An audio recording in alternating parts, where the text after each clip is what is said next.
I grew up in New Orleans. My mother worked as a daycare assistant at the Jewish Community Center. The man that I was told was my father was a carpenter and a functional alcoholic. He was abusive to my mother and I. Not more than a baby herself, when she married this man, she tried her best to protect me from him. But with no life skills of her own, she did what she knew how to do. Friday was payday for him, so he would come home happy, but that was short-lived. He would go out and return a few hours later drunk and angry, yelling and fighting her.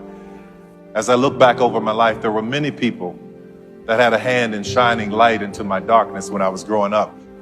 I had just started junior high school, and in order for me to get to high school, I had to walk through the drug dealers, literally step over the and the drug addicts, walk through a graveyard, then in the next block past gang members, and then go through the projects, and then come to a 6-lane intersection, and it was always busy, but just beyond that was the school. Well, one day as I'm approaching this intersection, I hear this voice saying, "Will someone help me cross?" He was in a suit. He had a cooler in a hand and a folded lawn chair in one hand and his cane in the other. "Will someone help me cross?" he said. People kept ignoring him, walking past him with their busy lives. We were poor, but we were busy. I don't know why poor people are so busy. I said, "I'll help you," in my 13-year-old changing voice. He said, "Well, thank you, son. May I have your shoulder?" I said, "Yes, sir." He said, "Don't trick me now." I said, "No, sir, I won't."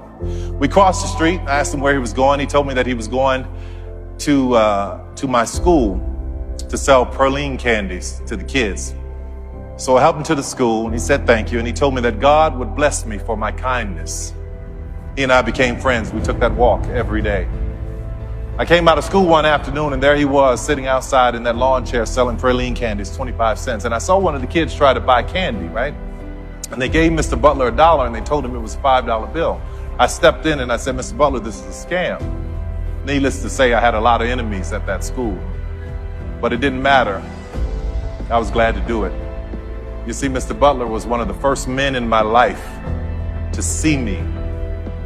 And what made it all the more special is that he was blind. He was a point of light. One morning I was late meeting him, and as I walked up to the intersection, I could see Mr. Butler standing there, not saying a word. So I tipped up behind him and I said, "I'm not gonna say anything. I'm just gonna wait to see what happens." He said, "I know you're there, son." I said, "Yes, sir, I am." I said, "I didn't hear you saying, 'Will someone help me cross?'" He said, "No, I was listening for you." I said, "You were?" He said, "Yes. Sometimes in life, son, when you pray and you said all you can say, all you have to do is stand and wait and listen." What a point of light he was. There are many people in this world that are wanting, waiting, saying, asking, begging, hoping. Will someone help me cross? We all have the power to be a point of light.